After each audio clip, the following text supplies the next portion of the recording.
What's up, everybody? So today's video, we're going to go over 5 new sports cars that might not really be worth the price that they're asking. Now, as a little disclaimer, I'm not hating on these cars saying that they're pieces of crap and you shouldn't buy them. It's just these 5 cars, it's kind of hard to justify actually paying the price of them when you can spend about the same or just a little bit more for something totally better, or save yourself a drastic amount of money and get something that is pretty much just as good. So starting with number 1 on the list, which is the all-new Honda Civic Type R. Now that car cost you about $34,000 to 0 to 60 in almost 6 seconds. The problem with that car is when you look at the competitor cars that you can buy for about the same price point, it'll only cost you about $2,000 more to pick up the Ford Focus RS or the WRX STI. And for that extra $2,000, it seems like a complete waste to go with the Type R. The RS and the STI both are about 1 second quicker to 60 and offer all-wheel drive. So with that said, if you go for the Type R and you want to modify it and tune it, how much more power do you really want at your front wheels? The stock setup is really good at minimizing the actual torque steer and stuff like that. So it is really good for a front-wheel drive car, but for $2,000 more, getting an all-wheel drive car that is already much faster, modifying the RS, modifying the Type R, you can't really do much with the Type R. Just more front-wheel drive power is not really something you're gonna like. So with that said, for $34,000, save the extra $2,000, get the all-wheel drive cars. Or if you really do want the Type R, save yourself $8,000 to $9,000 and just go for a Focus ST or the new Honda Civic Si. Both of those cars are about a half a second slower to 60 than the Type R, but the amount of money you will save buying those cars, even if you put a couple $1,000s into those cars modifying them, you can make the SI just as powerful, probably even quicker than the Type R. You can put a giant spoiler on it and make it look a lot cooler as well. So it just seems like a lot of money for a front-wheel drive car when competitor cars in that price range are a heck of a lot better. So I think Honda should have priced that car around $29,000. That way it's like $6,000 cheaper than those all-wheel drive cars, but it'd be about $4,000 or $5,000 more expensive than the other front-wheel drive cars. And that would have made a lot more sense, being that it is quicker. It looks a lot cooler. I think it does look pretty cool. But yeah, $29,000 would have been a much more reasonable price. That way it's not competing right with cars that are much better. Or the best thing they really should have done is just made that car all-wheel drive, kept the current price, then it would actually be the bargain of the 3 different cars you can get. It looks pretty ridiculous. It's got a crazy looking interior, I think much more drastic than the other cars. But being a couple grand cheaper with all-wheel drive, with the same type of 0 to 60 in performance, then it would have been a heck of a car. Number 2 on the list is the Toyota 86. Now, I honestly am a really big fan of the car. I loved the FRS when it came out. I thought it was super cool, the handling, all that kind of good stuff. I really do like the car.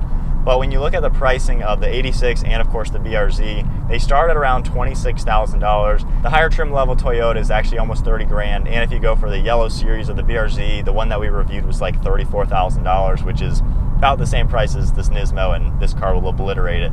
My problem with that car is, if you look at the Scion FRS, it didn't do that well in terms of sale. Toyota did have a little bit of a tough time selling the car. And if you look at depreciation, you can buy some really good used ones for $15,000, $16,000 with very low mileage. So that just kind of makes you wonder, what do you think the resale value is going to be on the Toyota 86 in just a few years? You buy it right now for maybe $28,000. 4 years from now, you'll probably get maybe 14 or 15 grand in on trade. So it's going to depreciate just like the FRS did. And the actual performance you're getting with the new 86 is not much better than an FRS. It has a whopping 5 more horsepower, a little bit different gearing for the manual transmission, but that kind of increase in performance, which really is pretty negligible, doesn't seem like it's worth the price of well over $10,000 more. Not saying that it's a bad car, but I would much rather maybe spend $18,000 on a really low mileage 2014 or 2015 FRS with navigation and get pretty much the exact same performance for $10,000 less. Now, the current FRS owners and Toyota 86 owners, they like the car the way they are because they're not straight line cars. They're never intended to be that. But I think a little tiny turbo on the engine, Subaru has the resources to put a little turbo on that car. A little turbo would have been perfect for that car, just I can't justify the price of a new one when a used one is almost half the price for the same thing. Number 3 is the all-new Dodge Demon. Now, I will say massive congratulations to Dodge for producing that car. That is staggering performance from a stock car from the factory. 0 to 60 is in the low 2 seconds. That is ridiculous on a production car. They are breaking records left and right with that kind of capabilities in that car. That car also has really cool performance technology in it. It takes the air conditioning that you normally use to cool yourself off, and it'll actually cool down the charge air to give you really, really low intake air temperatures. So that car is fantastic, but the only problem with it is a one-trick pony. It can only do straight line, pretty much better than anything, but that's all it can do is straight line performance. Now the pricing isn't that bad. It's about $85,000, I believe. So about 20 grand more than a Hellcat. That's not bad difference. I think that makes sense for that kind of pricing. So while you can still build a Hellcat for probably cheaper than a Demon and probably make it faster, it's probably kind of a wash. But my only thing is, why would you spend $85,000 on a car that can only do one thing? If you take that car to the mountains or the track, you are probably not going to have a good time. Because the car weighs so much, you're really not going to have a nimble car at all. It's not going to go around the racetrack in a good, composed manner.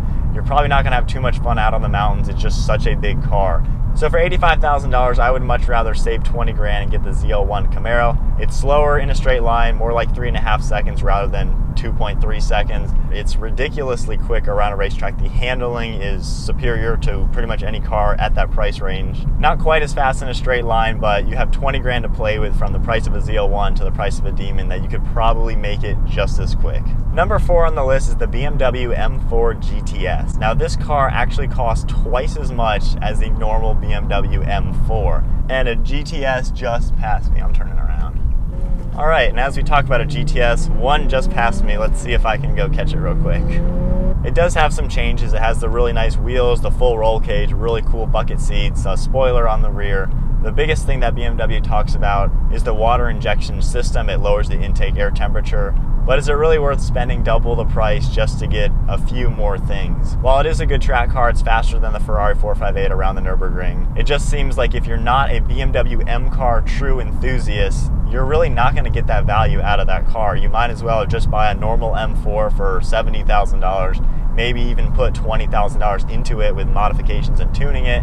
You'll have a car that's probably pretty insane to drive. It'll have a lot of drama with that kind of modifications to it, and you'll save yourself $40,000 or $50,000, which is a pretty big chunk. Not that the people buying the GTSs really care that much. They're really going for that iconic M car with the heritage and all that kind of stuff in it. But it just seems like a lot more money for a car that really isn't too much different than the standard M4. At number 5 on the list, we're now jumping up in price to the Acura NSX. Now, some of you around the world are going to call it the Honda NSX, but in America, it is badged as an Acura, so it's an Acura NSX for me. That car is amazing. It is really the future of the automobile. I think the technology in it is amazing, and I can't wait to see future cars with that kind of stuff in it for much more reasonable pricing. When you look at that car, what it really is a budget Porsche 918 or McLaren P1 or Ferrari LaFerrari. That's what it really is, having the turbo hybrid drivetrain. It's got all that new kind of technology, and it's a big step up for cars.